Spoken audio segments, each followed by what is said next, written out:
All right, welcome into the Kingdom Bar, Chiefs Kingdom. We're celebrating a Chiefs win.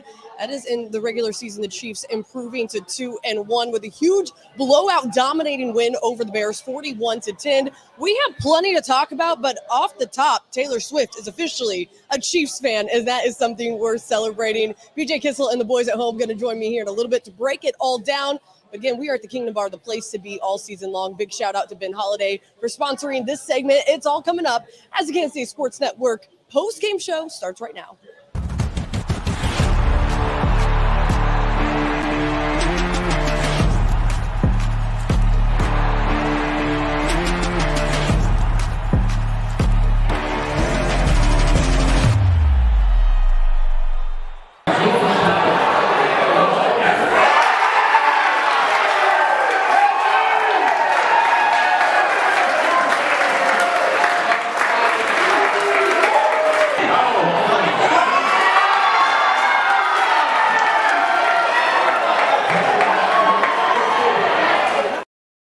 There you have it. That was the scene at the Kingdom Bar and Grill in Overland Park. I'm BJ Kissel, hanging out with my guys, Craig Stout and Maddie Lane. We're filling in for Mr. Kent Swanson, who took his family to the game tonight. They got to see a good one. 41-10 Chiefs win over the Chicago Bears. We're going to break it all down for you here again on the KCSN postgame show. Shout out everybody at the Kingdom Bar for taking care of us, where we were hanging out watching the game. And obviously, as Hayley said, thank you to Holiday Distillery and the new Ben Holiday Bourbon for taking care of us at home as well. Craig, we'll start with you. Initial thoughts on today's game. Boy, can this team play the Bears every week? Like, I would really love it if that was the case. This was a get-right game. We talked about it in the lab earlier this week. A chance for the Chiefs offense to get the ball rolling, Chiefs defense to show what they had against another team. You know, some of the Chiefs fans that have been around following this team as long as I have had a little trepidation, trap game sort of vibes here. Not at all. They buried it immediately. It was really fun to have a nice low stress Sunday watching our Chiefs. I mean, that was exactly it, right? You got a fun, no stress game, after the first couple drives. It was nice to get a sit back, relax, watch the Chiefs not be in a nail biter. It would have been a perfect game to be, on like the national TV for me. It would have been awesome to get to not sit in front of a computer screen, but in front of my television to watch this very chill game. But, that's okay. I got to watch the Cowboys and the Cardinals like a lot of other people when that thing switched over at halftime. At halftime, Fox pulled the plug and decided that this game's not worth it anymore. That's super tough. That is super tough. But we're going to start in this first segment. We're going to break down the Chiefs offense. We're just going to talk about what we saw offensively. Obviously, starting with Patrick Mahomes, finishes the game going 24 of 33, 272 yards and 3 touchdowns. And for the most part, Craig, it looked like the Patrick Mahomes that we've come to accustom to watching play. Yes, absolutely. It seemed like he was hitting things on time. It seemed like the offense was just kind of humming at all times. When they would get into some of the third down situations, he had solutions once again. We didn't see a whole lot of the offense, being stagnant today, which is good because they shouldn't be stagnant against this Bears defense. It was good to see him find Travis Kelce on a couple of plays. It was good to see them get vertical a little bit as well. I thought the offense opened up a little bit, and it was really good to see him check down, get to that check down quickly. I know we're seeing Jarrett McKinnon on the video right now. That check down that he was able to get to regularly and quickly, that's really good because the Bears were struggling covering running backs all game long. Maddie talked about it in the pregame that their linebackers are not particularly good in coverage. It showed today, and the Chiefs really exploited that. Patrick Mahomes had a phenomenal game. I mean, yeah, from start to finish, the Chiefs offense was, in control. Mahomes had a good game. He looked a lot more comfortable. And, the pass rush for the Bears isn't great. And it was not like it was great versus the Chiefs, especially early in the game. There was a lot of time to sit back there, but it wasn't like he had all day on every single snap. So it was nice to give them a little bit of adversity. We had the ankle scare with Yannick Ngakoue kind of falling down and rolling up on Mahomes' leg. But overall, he played a great game. I think the Chiefs stayed pretty balanced throughout the first half. Like, yeah, they're always going to throw the ball more than they run it, but they were dipping into the run game a little bit more. They were getting plenty of carries for Pacheco, for Clyde Edwards-Helaire. Like, they stayed balanced. It allowed them to push the ball, have the quick passing game workings. Like, it finally we got like that complete offensive game showing, and now we all as fans can breathe and relax a little bit here. But like, the offense still has it. They haven't completely lost it, BJ. Yeah, Patrick Mahomes surpassed 25,000 yards passing in his career. Took him just 83 career games to do that. It's the fewest games to reach 25,000 passing yards in NFL history. Seven fewer games than the next closest, which was Rams quarterback Matthew Stafford. And with the win today, Andy Reid also passed the tie he had with Tom Landry for the fourth most wins all time by an NFL head coach. Those things aren't bad. We always talk about not normalizing greatness or normalizing like the stretch that we're in, this golden age of Chiefs football. And can't forget to mention things like that. And not going to forget to mention Travis Kelce leading the Chiefs today with 7 receptions for 69 yards and the 1 touchdown. And obviously Hayley said it off the top with the special guest in attendance. It's not what we do, not what we cover here, but can't go without saying, because it's going to be the talk of the NFL and talk of everybody around Kansas City, if we're going to be completely honest. Do you guys have any takes about that?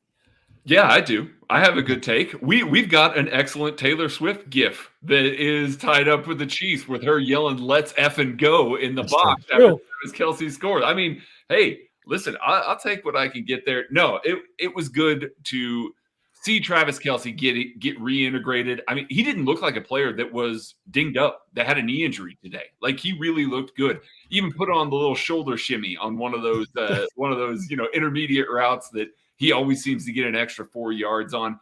He looked like himself again, and that was what is most important. That's what's potentially limiting this offense going forward here, is if Travis Kelce isn't 100%. He certainly looked it today. That's when you knew the Bears were in trouble, was when he hit that little shoulder shake to get open and find the spot in zone, and then hits the little shoulder shake. Like, that's where you knew it was a problem. I just got to say, like, I don't have a lot of takes. Taylor Swift was my player to watch when we recorded the last lab. So I feel like I kind of nailed this. This is the last chance to get there before her tour started. We were all over this from the get-go.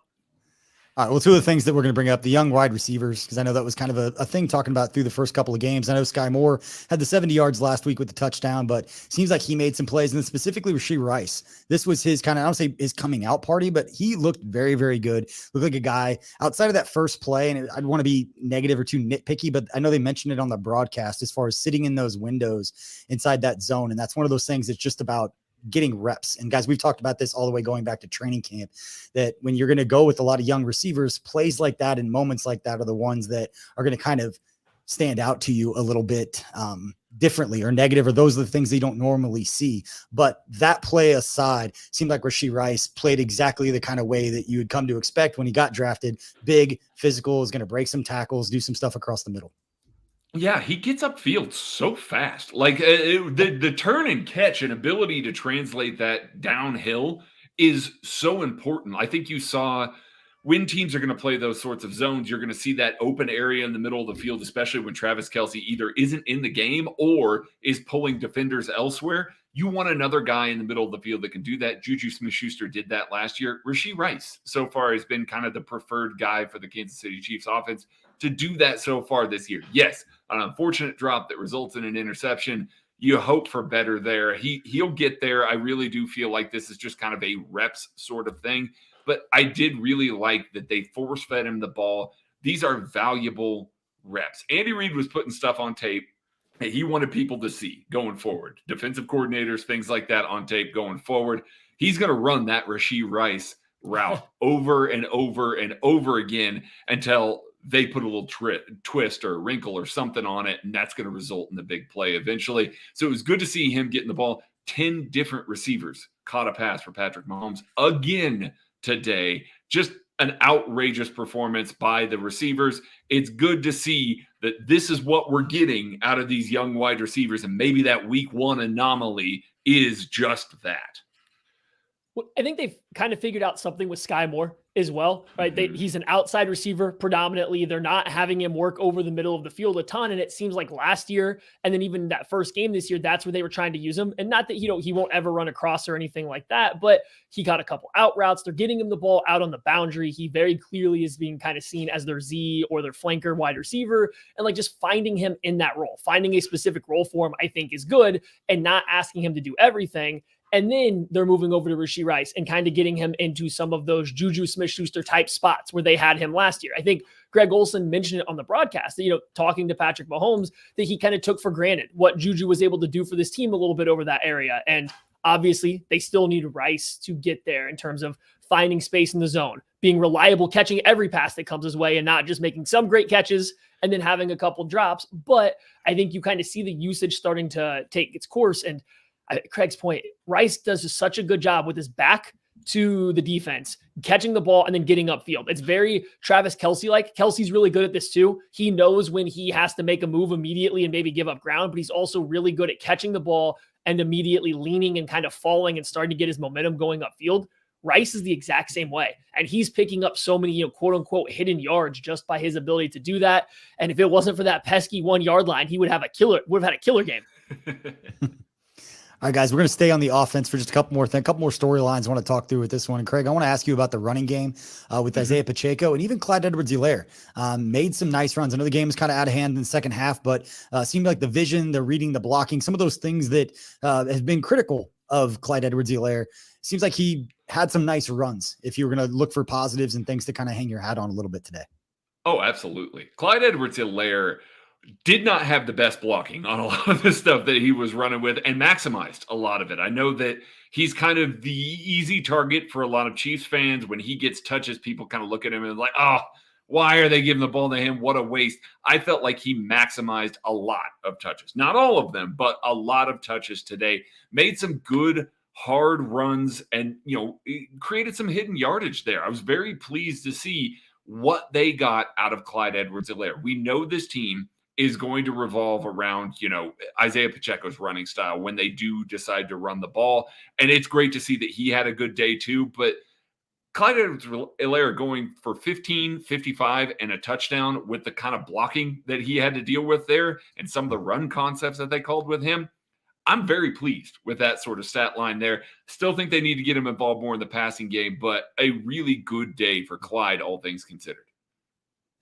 Yeah, Clyde Edwards-Helaire, he doesn't make a lot of guys miss. He doesn't give you a lot extra beyond what's kind of there for the blocking. But I think, fans in general have gone a little too far because I think he does a really good job reading out what's available. Whatever is blocked is essentially what he's going to get, and he's going to consistently do that. And no, that's not what you're probably looking for in a round one running back. I fully get that side of it, but we're past that. He's no longer a round one running back. He's just a guy on the team, and he does a good job of getting what's there. And they constantly make him run the most difficult run for him, outside zone, out of shotgun.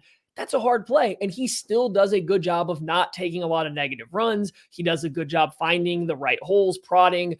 And I think there's a reason we can sit here and say we don't love outside zone with Clyde. We don't. But I think if you watch Pacheco run it, he overruns the blocking a little too much as well. Like Pacheco, while athletically, he's more likely to get to some of these cutback lanes. People get upset Clyde misses. He's going to overrun far more of them because of his running style. I think there's a reason that Clyde gets so many of those runs because the Chiefs want outside zone on film. They want teams to have to defend outside zone so they can work their play action, their RPOs, and Clyde is probably their best technical runner on those runs, even if the physical profile isn't there. So yeah, I think he gets too much heat. I don't want to. Now, that said, Pacheco, when he gets going, he's so much fun.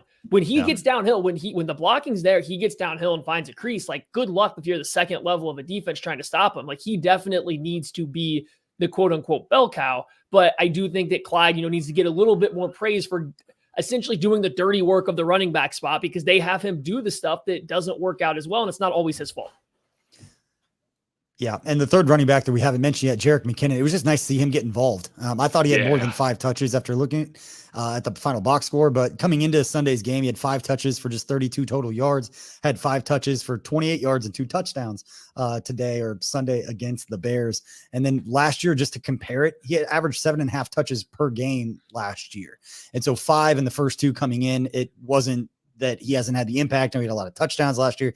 He just didn't have the ball in his hands. And it was nice to see them get him back into the mix. And guys, I'm not going to talk about the offense and not give an opportunity to talk about Juwan Taylor and just give your takes on what's going on. We wanted to wait 15 minutes into the show before we brought this up, but Good night. Maddie, we'll start with you. Let's start with, with your take, Maddie, on the Juwan Taylor situation.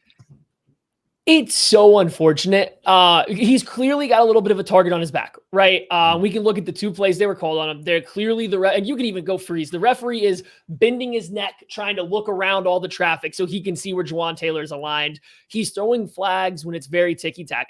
Honestly, on both plays that Juwan Taylor got flagged, it would be more accurate to flag Donovan Smith. It would be more accurate to flag the other tackle, but nobody cares because it's not Taylor, right? And I think the biggest problem is it happened both times when there's a slot wide receiver condensed kind of tight to Juwan Taylor and it's blocking him. And then you look at a referee, he can't see what's going on. He's just saying, hey, there's a little bit of a gray area. Juwan Taylor may be, a line too far back. He may not. We're going to throw the flag because it's close enough that you can't really say definitively one way or the other. And that's unfair. It's unfair for one player in the NFL to get treated like that and not every other offensive tackle that aligns in the same spot. And then it puts the Chiefs in a tricky spot because they can't obviously keep putting him out there to align what looks like it's allowed. It looks like it's legal and it's legal for everybody else besides him, but then they can't keep trotting him out there. So it's a really hard spot the Chiefs have found themselves in. I do think Andy Reid was planning on trying to bench Taylor for the rest of the game before Prince Tega Wanogo's injury. And it's not because of play. It's just, if he can't align clearly what is going to be deemed illegal by the officials and not, according to everybody else, but just the officials, it's going to be hard to keep putting him out there. That was a touchdown off the board. In a closer game, that matters. And whether he just needs to line up closer or they need to have a long talk with officials, I don't know, but they got to find a solution because this is 2 weeks in a row where I think they've gotten real ticky-tack fouls on it. Yeah, absolutely. And yes, we all know that Chris Collinsworth is a narc. I have established that already here at this point. But you still have to align correctly. The target is on your back. The officials are looking for this very specific thing, and especially on bigger pass plays, especially when things are going well, they are looking for reasons to keep the Kansas City Chiefs from putting points on the board. That's what it is. I don't mean it like it's some sort of conspiracy or anything like that. This would happen with any good offense that has been identified as, hey, there is a target on this individual. I don't know if Andy Reid, Andy Heck, and company have told them, hey, man, get in line. Like we gotta fix this. You got to be much closer. I know that you're used to kind of having that sort of alignment. Let's close that up. And maybe he's not listening to that. Maybe something's not getting through there. But whatever the case may be, it's now to the point where, yes, we all agree that Juwan Taylor was not illegally, out of play there on the MVS touchdown there.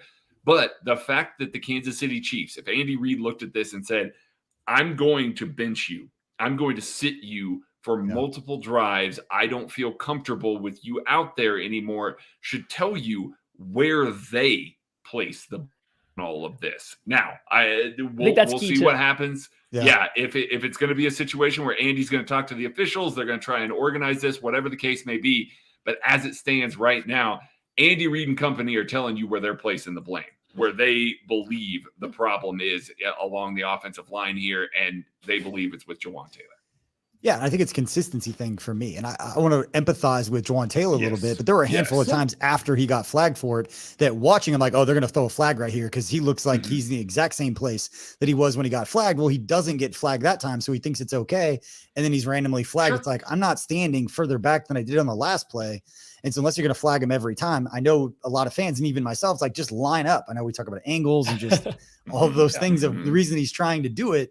But it's the consistency thing. And I don't know if he needs to point down to the line judge and do like a receiver does. Like, am I good? Like, am I good? Or do I need to screw it up? He's going to check with the official every time. I'm here for that, like, by the way. Right. Well, no, but I think that's the issue, though, is right. The inconsistency is, I wonder if when he's getting a lot of these flags or looks is when he's covered up a little bit more by a receiver. Because I believe on one of them, Travis Kelce was pretty tight.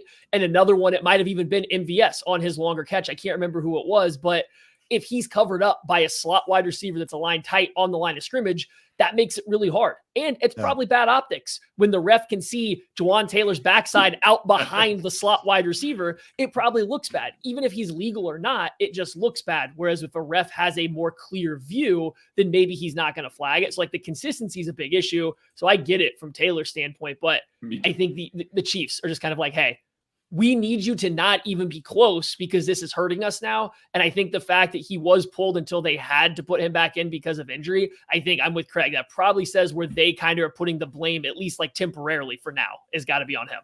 Let's put a bow on the Chiefs offense today against the Bears. We're going to take a quick break and break down the Chiefs defense. But Chiefs offense, we had the graphic up earlier, 10 of 14 on third down, finished with 456 total yards, averaging 6.1 yards per play. And most importantly, going 5 of 5 inside the red zone, giving Kent Swanson and his family one hell of a show for his first time to see Patrick Mahomes and the Chiefs offense in person. He didn't get a full game of Patrick Mahomes the first time that he goes, but I'm excited to break down the defense with the boys at home, and Hayley's going to join us right after this quick break. Thanks for listening to KC Sports Network. Make sure you download our new app. Find it on the App Store or Google Play. Just search KC Sports Network. All right, welcome back to the KCSN Live post-game show. BJ Kissel hanging out with Craig Stout, Maddie Lane, and in a very loud Kingdom Bar and Grill out in Overland Park, Hayley Lewis is joining us. Hayley, we just got done breaking down the Chiefs offense. Going to talk a little bit about the Chiefs defense and what they were able to do against Justin Fields and company today. What stood out to you most? Oh, just the fact that the Chiefs were able to keep rolling on the momentum that they've built up in the first couple of weeks. And we've always, I know we were talking a lot about the offense and rightfully so, hoping that the offense would get that standout momentum building game. And we saw that, and it was flashy. It was beautiful. We loved what we saw come out of Mahomes. We loved the spreading the wealth of the receivers. But the coolest part is that the Chiefs actually have an opportunity to have a defensive team that looks like a world champion defense, right? I mean, it's been a while since we've thrown around those terms, and we continue to say, oh, it's building, and the Chiefs are building this defense, and we're going to see it. And I think today, now, yeah, the Bears are that bad. It's kind of hard to like be realistic about it because the Bears are, I mean, they have, if an offensive line was out there, I didn't see one, but the Bears are that bad, but the Chiefs are also that good, if it makes sense. A lot of things stuck out to me. Of course, the secondary, I've been talking about that. I know Maddie's been talking about that a lot leading into this one. Trent McDuffie stripping the ball, Willie Gay jumping on it, that fumble, then of course leading to the 41-yard field goal by Harrison Butker. And then we also see, Sack Nation out there getting this thing done. Mike Dana, of course, George Karlaftis bringing the pressure. You see Mike Edwards, that offseason addition, being able to pick off in the beginning. And there were just, I have so many notes written down for the defense. I never thought that we would be thinking that the Chiefs would be winning because of the defense. And they've been able to be a top defense in the league 3 weeks in. And hopefully this is a trend that only just continues as it comes. As much as I want to start with the defensive line, Craig, and I do, and I know where you want to go with this, I want to start with one of the linebackers. It's fine. I saw what Maddie tweeted out, and I agree with him on Drew Tranquill's performance today. Yeah. Maddie, I know you put it out on social media. What stood out to you most about what you saw from Drew Tranquill today, knowing that Nick Bolton was not out there? I think that's the biggest part. Drew Tranquill has been great all year. This wasn't the first time this year he's been good, but he's stepping into a bigger role, the Nick Bolton role. And I'm not going to say that he was calling the defense as good as Nick Bolton, but I think you saw a defense that didn't really miss a beat without the guy that's their team leader, without the guy that's calling the plays and adjusting everything. You couldn't tell they had a backup in there. He was getting everybody aligned.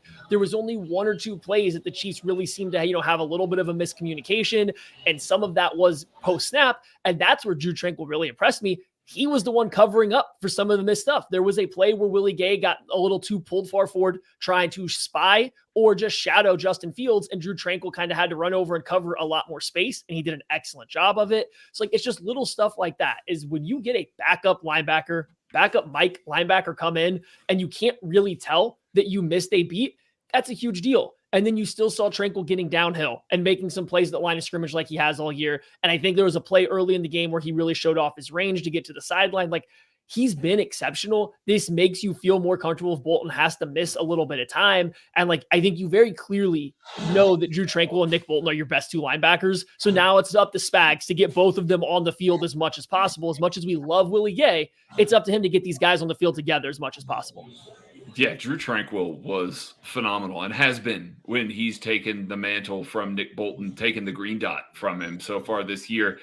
It's kind of a blessing in disguise that they have given him the reps that they have leading into this week, because with Nick Bolton out, I don't know that anybody looked at this game and went, oh man, Nick Bolton's out, this defense is in trouble. But it's not because they're like, oh, we're fine without Nick Bolton. It's more because they have a good, solid backup in Drew Tranquil.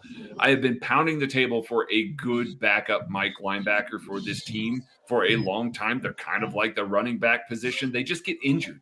It's a miracle that Nick Bolton has been as healthy as he has so far in his career. So it's good that they have another guy out there that they trust, not just at the Mike, but at the Will, at the Sam.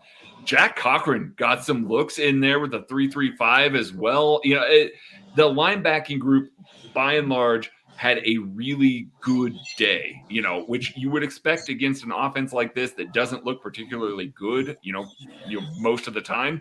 But an offense that wants to run the ball, they couldn't. And they couldn't get things going until very late in the game. That's a testament to the linebacker play.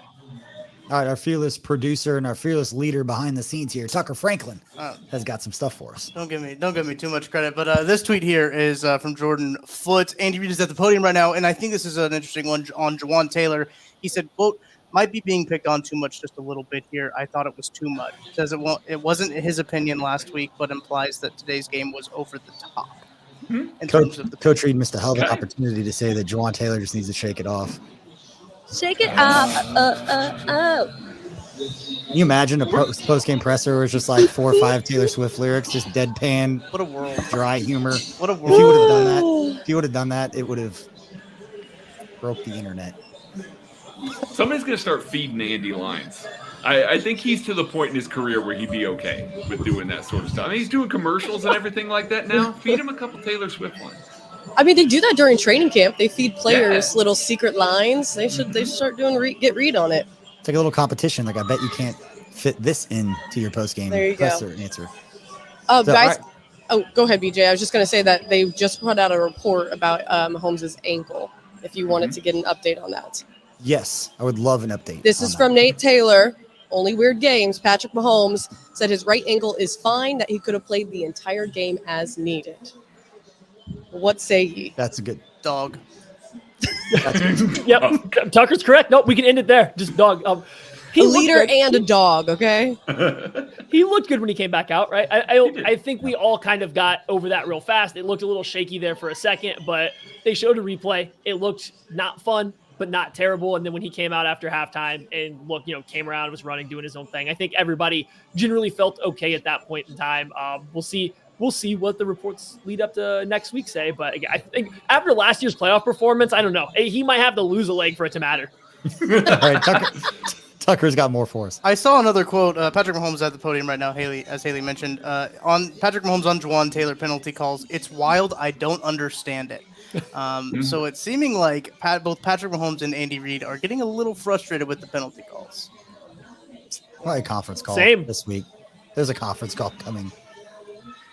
They can talk through the anti-heroes of the NFL. Baby Matic, that was a good one. I'm not going to catch most of them. So let's keep talking about the defense. Craig, up front along the defensive line, anything that stood out to you about what the Chiefs were able to do against, let's be honest, a pretty poor Chicago Bears offensive line? Yeah, they got pressure for most of the day. It was they were in Justin Fields' face enough to where the Bears really adapted their game plan and started leaning on the run a lot more. When the starters were in the game, Justin Fields went 5 for 15 for 41 yards. That's it, guys. That was through the beginning of the fourth quarter. That's 2.7 yards per drop back. So I know people are going to look at this and go, wow, I can't believe the Chiefs only had 3 sacks in this game. This game was so out of hand that the Bears just went, you know what, we're going to work on run concepts. We're not going to throw the ball. The fact that they got as much pressure and as many sacks as they did against 15 dropbacks with the starters should speak to what they did on that defensive line. They altered the Bears game plan completely. It's so hard for me to get a gauge on like what the Chiefs defense did against the Bears because the Bears offense is so bad. It's really bad right now. The offensive line is even worse than whatever the entirety of it is. So like while it was great to see the Chiefs shutting them out, shutting them down, and making the Bears kind of look like the Iowa Hawkeyes trying to play offense, like that was good to see. But at the end of the day, like I don't know how translatable that's going to be. I'm with Craig though, like the Bears, everything was a quick pass or a run. And even their quick passes, they tried to push some downfield. But when we saw Snead right in the hip pocket of DJ Moore, Josh Williams right there, like anytime they pushed it vertical, the coverage was perfect again until garbage time. The couple times they did get out towards the sideline, you had guys coming up to make big tackles. Like the Bears had zero rhythm. They could get nothing going. And so I felt really good that they didn't let a mobile quarterback who is pretty good at throwing the deep ball, really tear them apart after he had struggled most of the time. So like, we'll see what the defense does going forward. I have the utmost faith in them after 3 games. I don't mean it that way. It's just, I don't know what the Bears did to threaten them. I think that was the issue. The Bears struggled to threaten the Chiefs defense really in any way. So it's hard to get a read on anything coming out of this one. Yeah, and that's going to set me up for my next question for you guys, and talk about some of the key areas where the Chiefs were really good today and where they've been really good. Turnovers, took it away a couple of times. They were good on third down, holding the Bears to 4 of 12 on third down, and then inside the red zone, holding the Bears to 1 of 2 inside the red zone area. That basically the reason they won the game against the Jacksonville Jaguars is holding them to 0 for 3 inside of the red zone last week. Well, guys, I know this is obviously a Chiefs channel. We all want the Chiefs to do well. After 3 weeks, what is a realistic, or what's a proper amount of time or a number of games before we can start to say, hey, this Chiefs defense is as good as the numbers are backing up to what they've been? Craig, you're the one laughing, so I'm going to start with you, buddy. But like, at what point, how many games do they need to play? How many different styles of offenses do they need to play before you're comfortable enough to be like, these guys are as legit as we're hoping they can be? Okay, so we got the Detroit Lions that have a very diverse run game. Ben Johnson's run game is very good. They're an efficient offense with lots of good weapons. You go up against the Jacksonville Jaguars that have some of the best set of wide receivers in the NFL. I know they did not play a good game today, don't get me wrong, but it's a really good set of wide receivers, a high-octane offense that likes to stretch the field both horizontally and vertically, and then you went up against whatever this was today. It was not good, but I do think we are, and I don't know that we're going to see it because we've got the Jets next, the Minnesota Vikings, the Denver Broncos. There's a lot of bad offenses that are on the schedule here. So it's going to be a little while before we can definitively say, maybe it's against Miami, before we can definitively say this Chiefs defense is super for real, but handling business the way that they are. Like, you make bad teams look bad. That's what you're supposed to do when you're a good defense. That's what they did today. And that's what they've done against, other offenses that are much better than this so far this season. I'm willing to go out on the limb, even if it's by myself, and say that this defense is for real and will continue to be for real. I just don't know that we're going to get that prove-it game until maybe Miami. Haley, what do you think? Good. Oh, sorry. Go ahead. No, go okay. Ahead. Go ahead, Haley. Me? You. Okay. Me. You. I agree with that on saying we got to wait till the Miami game. But it also kind of brings up, someone also put this in the comments saying, is this the best defense that the Chiefs have had in the Mahomes era? And it really does make you think back. So I think back to the first Super Bowl run in the 2019 season and the defense, and then how the defense took us another step forward. And it just seems like under Spags, it's one more year, one more step forward. And I always hear in pressers, the defensive quotes are always from Coach Spags saying, you got to wait till week 7, week 8. That's when we start to feel out things. That's when things start to really roll. And it is true because he does have one of the deepest playbooks in the NFL as a DC. I mean, it's hard. You hear fourth-year players come into this system and say how hard it is to learn. So it does take that amount of time for those new players to get used to this, but a lot of the defense are those second-year players who are now kind of hitting their stride. And BJ and I kind of talked about this earlier in the week, that now we're going to start to see those second-year players really turn the page in this playbook. And so I'm thinking, I'm along those lines with Craig saying week 7, week 8 is probably going to be the time to say, is this legitimize, world championship defense? Because right now it's all hype, and then the Bears are absolutely trash. So that's really hard to compare it against that. And I know Tucker and I were joking at the bar saying, the Chiefs are back. And they look back. Are they? I mean, they played the Bears. But yeah, I think like week 7, week 8 is when we're going to figure it out. And I think that's also when the Chiefs are going to figure it out too. But I think that's the perfect time frame because they play the Chargers week 7, right? And like that's the game that comes a little bit before the Dolphins. And it's not like the Chargers have an offense near as good as what the Dolphins are, but it's a very competent offense. The Jaguars offense should be good, but has it been this year? No.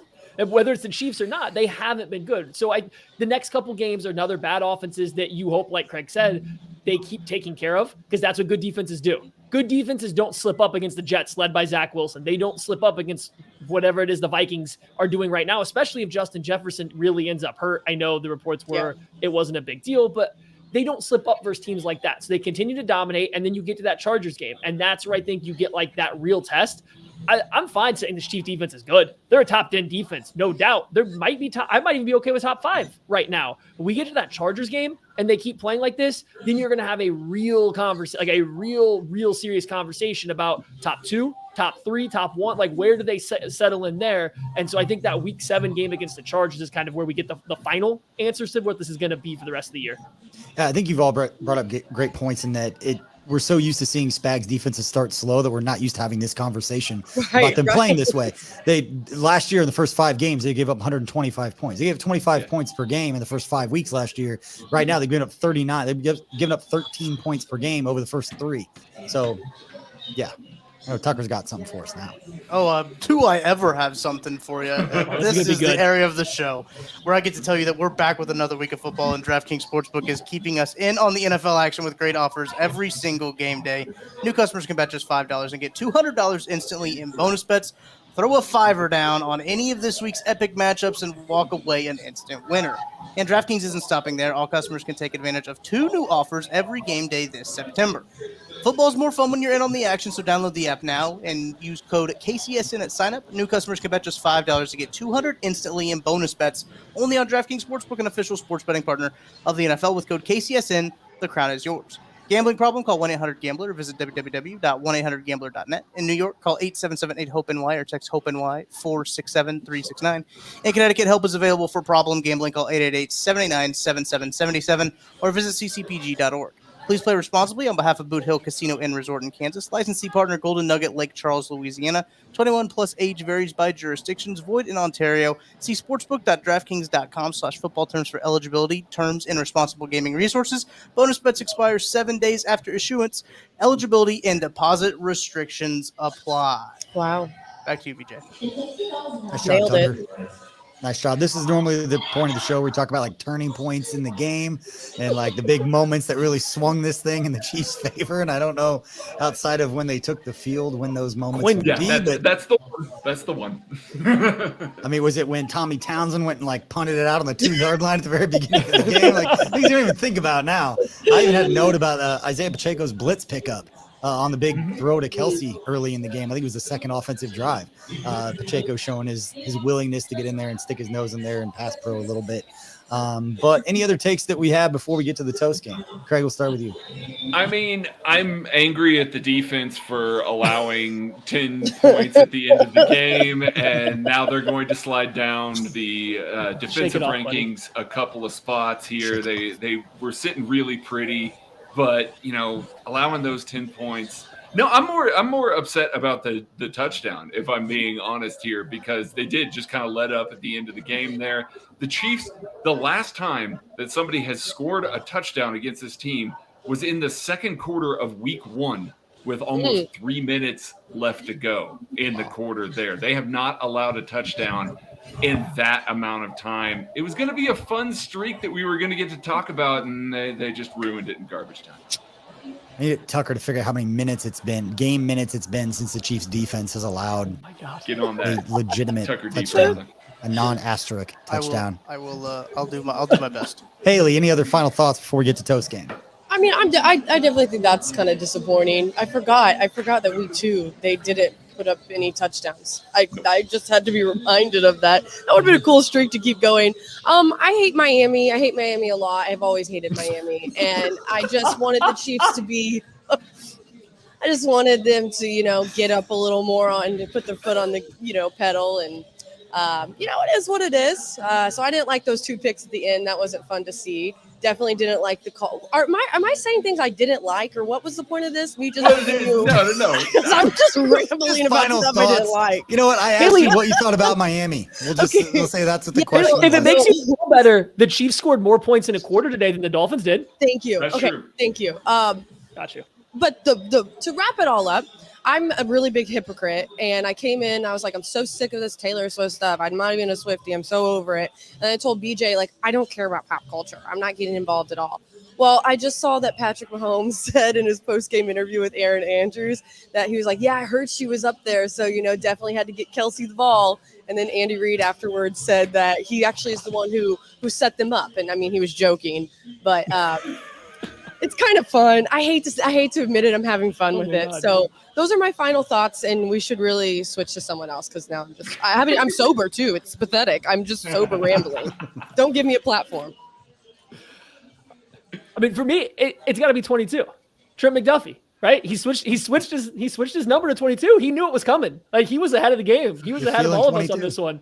But no, he's amazing. I'm using this as a pseudo toast game. So I got another toast game I want to get off. So we're talking about Trent McDuffie here. He just makes plays every week. He makes plays, and he's rarely challenged in coverage. So it's not like hardly ever a play in coverage. He just refuses to let the ball get thrown to his guy. And if it is, it's a bad throw because, well, Fields, and because the guy's not open. But then he gets the strip. He forces the fumble. He made like 2 plays as the smallest guy out there on the field. He makes 2 tackles inside the tackle box right at the line of scrimmage, and that's not an uncommon occurrence. Like, he's just so good. And I don't know how long it's going to take for mainstream media to catch up because he's not out on the outside. He doesn't have a barbecue sauce deal. Like, he's not getting all the interceptions, but eventually people are going to catch up and realize how good he is. And it's a lot of fun. And it's always extra fun when I see Khair Elam for the Bills is like a healthy and active or not playing. And Trent McDuffie's out here being this good. And then I remember the Bills war room video that leaked after the draft and how disappointed they were that the Chiefs traded up for him. So it's the gift that keeps on giving. It's a bad release of that video. Should not have let that get out there. Yeah. Should not have happened. That was my final thoughts. I'm okay with Miami. Miami's a pretty cool city. I just want to get out of that one too. I'll always have a soft spot for Miami because of what took place when the Chiefs played there a few years ago. I don't hate the whole city. I just hate the Dolphins. Fair. Actually, I don't dislike. I'm indifferent, I guess, but I almost started to feel bad a little bit for the Broncos. I know it's not what we're talking about. Garrett Bowles in the locker room of just being so dejected of being like, I've been here 7 years and all I've done is lost. Buddy, I'm going to be strutting in the office tomorrow. Don't worry. It's well worth the fact that Miami 70 ball. Listen, the state of Colorado has just been humbled. Oh my State of Colorado has been humbled a lot over the last couple of days. Poor state. Let's be honest. Yeah. All right. It's time to raise a glass. And before we do that, we've got something to show you.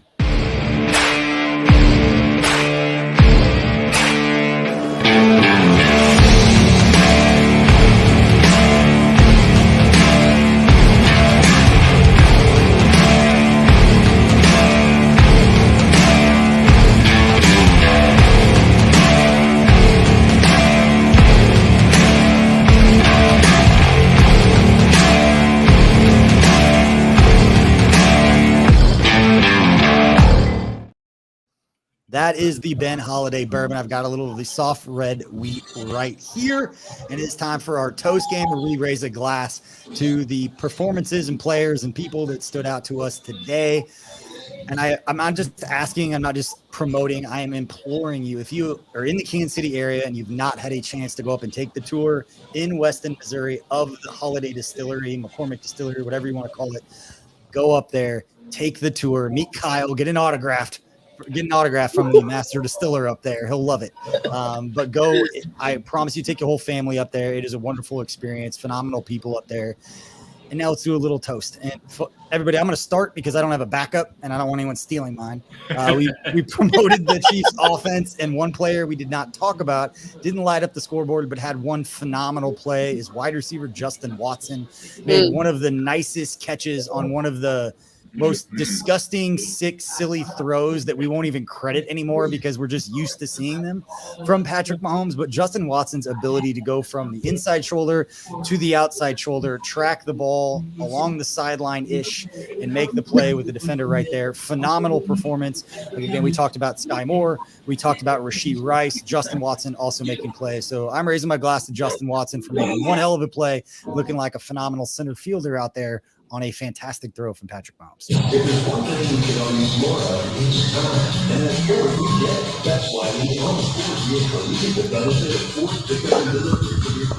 Who you got next, BJ? Who we throwing? All right, we'll go to Hayley next, and because I know it sounds like it's popping over there.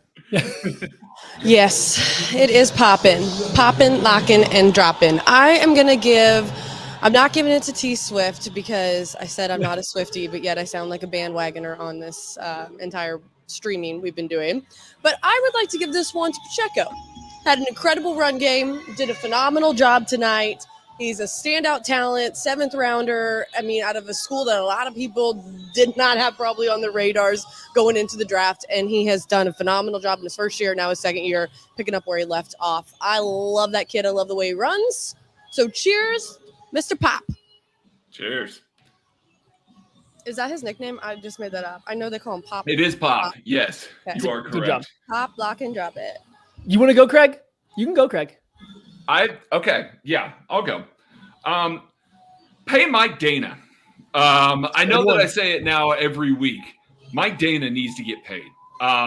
This man was a wrecking ball on today's game. Like, you're going to look at this game, you're going to be like, oh, okay, he had decent stats. The very first pass rush that he comes out there, he took the center for a 7-yard ride into Justin Fields' lap, and it's not the most impressive play he had. I would argue that one was him out on the outside on a Justin Fields run, a QB keeper that he helped sniff out and got a tackle for a 1-yard gain. It's not going to show up in the stat sheet as anything important, but a hugely important play at that point in time. Mike Dana continues to string together great performance after great performance, and Joe Cullen shouted him out here on KCSN, said, he loves guys like that. Mike Dana needs to get paid by this organization, so cheers. Mike Dana. Woo! All right. I got two. The first one, I can see you, Montreal, Washington. You want to get pulled up off the practice squad and actually catch the punts? Like, okay, you can fair catch some. You can let some go. But, hey, if you're going to catch them, I can't complain too much. And then he also had some of the best returns that the Chiefs had. So, like, shout out Montreal, Washington for coming in and doing that in, the absence of every other kick returner or punt returner that the Chiefs had. And then I got to get a second one. Shout out Kent Swanson. Let's give Kent Swanson a toast game. He finally got to see Patrick Mahomes live. I hope it was even better than his wildest dreams, everything that he got to see there for this performance. Aww. Cheers. Cheers. Hollywood. All right, Tucker, what do you got for us? I was going to say Montreal, Washington, but Maddie took it from me. But I just wanted to make sure Montreal, Washington got a shout out because he was at the, Maddie, correct me if I'm wrong, XFL, right? Was he an XFL guy? Yes. That's pretty cool to see you guys come up from the XFL and those spring football leagues come up and make plays. But I didn't have a backup. I was really banking on no one talking about him, so that was a mistake. Tommy was right there for you. Great punt. Yeah, one punt. Yeah. So, to good health, Tuck? To good health. Yes, to good health. Thanks, buddy. Yeah. And I'm going to give an extra one. I'm going to shout out you guys for welcoming me back on to the post-game show as I fill in for Kent here. And I'll be filling in for Tucker here in a few weeks. So you'll see me again here down the road. But I might be producing behind the scenes for that one. Let us know in the comment section. If you're watching live on YouTube, we'll go here for another couple minutes. But let us know in the comments who we should have raised a glass to or who you are raising a glass to at your house, hopefully to some Ben Holiday bourbon. If you're in the Kansas City area, make sure you go pick some up, as it is spreading like wildfire, winning all kinds of awards, and it's just doing absolutely phenomenal. So let us know in the comment section who you are raising a glass to, and we will wrap this one up. And while we're waiting, I'm just going to put Tucker on the spot again. Tucker, what else do you got? What have we not touched on yet? I think Maddie did a really good job. I need to give a shout out to Maddie. Maybe that should be my toast game of working a lot of those Taylor Swift lyrics into this show. He did a really good job. And I think there were some that a lot of people didn't catch. Of all the games that Kent really could have crushed it, he would have had all kinds of puns and all kinds of stuff. I'm not sure if Kent's really that big of a Swiftie, though, to be honest. Let's not put that on him. like directly to the camera, though. He would have tried to hard sell it and like paused after every single one of them. It's more organic this way. When the karma comes back to get him. Oh my gosh, there he is. I still think it's crazy that he's Hollywood. Like, how is Kent the biggest diva, but yet I won the pageant? Like, it doesn't make sense. It's all very fair. Seen in the chat here, this is from Derek Williams, Jay Williams. Yeah. Good day. I hope he's doing all right. Did we get an injury update on Josh? Did he come? I don't think he came back in after Jalen Watson. I didn't know if we got the injury update on him. Look, Hopefully he's doing all right. Did they say what it was? Let me look. Is it like a shoulder? It looked like a shoulder. Or is it where Cook hit him on the sideline? Yeah, it was where Cook hit him. I don't think he came back in after that. It was good that it at least looked like a shoulder, not a head. I thought at least. It looks like Charles Goldman tweeted. Chiefs head coach Andy Reid said that Prince Tega Winogo left with a quad injury, and that was the only injury update. Yeah, Big Red has to mention right now. So Prince was the only injury update at the podium. We got a toast to Chris Jones here. Played a good game. Sky Moore. I can see a Sky Moore in there. Cheers to the run game. The run game as well. Go. I just saw this from NFL Next Gen Stats. George Karlaftis generated a career-high 6 pressures on 20 pass rushes. So that's a 30% pressure rate from Karlaftis in this one. Wow. He's recorded at least 3 pressures in every game this year. So Next Gen Stats, their toast game goes to George Karlaftis. Shout out. I'll do one more. Haley, I'm stealing what we talked about on 10 Things this past week, but shout out just the second-year players in general. Yes. We spent a lot of time during the offseason talking. I use the word mercenaries all the time, just hired guns that you bring in to fix whatever you think the problems are. So much of the time you forget about development. You forget about the people who are already here. And we talk about last year's draft class and the number of snaps that they played for this team. And shout out Joseph Hefner, that does the analytics for KCSN, and some of the numbers and getting the second most snaps played in the NFL going into week 3 from players still on the rookie contracts. That's normally the kind of thing that you would see from a team that is struggling or a team that is rebuilding, that is playing a lot of young guys, not necessarily a team that has hosted 5 straight AFC championship games and is the middle of a dynasty type of run. So shout out the second-year players for improving and just getting better. So much of the talk about the Chiefs defense before Chris Jones had come back is they need this, they need that. And what they needed was the fact that like they have 5-6 contributors from that draft class last year. All were going to take a step forward. They were going to get better. We've seen that's the reason this team looks so good. And Craig, you look like you got something to say. No, I was just getting ready to say that Chris Jones, has a sack, but didn't play a ton of snaps today because, Chiefs winning a blowout. Don't burn up, one of your best defensive players. Really, really good game for him in some limited snaps as well. I don't think that this is going to be one that everybody's going to go back to turn on the highlights or anything like that, but he still looks the same. Ask Darnell Wright how it feels to get big boyed by Chris Jones on the edge there on that sack. How easily he moved Darnell Wright, whose entire game is bullying people. Darnell Wright tries to go chest to chest with Chris Jones, and he just tosses him out of the way without losing a beat. That's one of the more impressive, just physical feats you're going to see on a football field that I don't think a lot of people understand. Darnell Wright's 335 pounds. He's strong as hell. And Chris Jones just takes the impact chest to chest and just, I'm not about this today. Goodbye. And just walks right around him. It was great. All right, everybody. We appreciate you for hanging out and watching or listening after the fact. Chiefs win 41-10 over the Chicago Bears. They moved to 2-1 on the season. And most importantly, above all else, the Chiefs even the all-time series against the Chicago Bears to 7-7.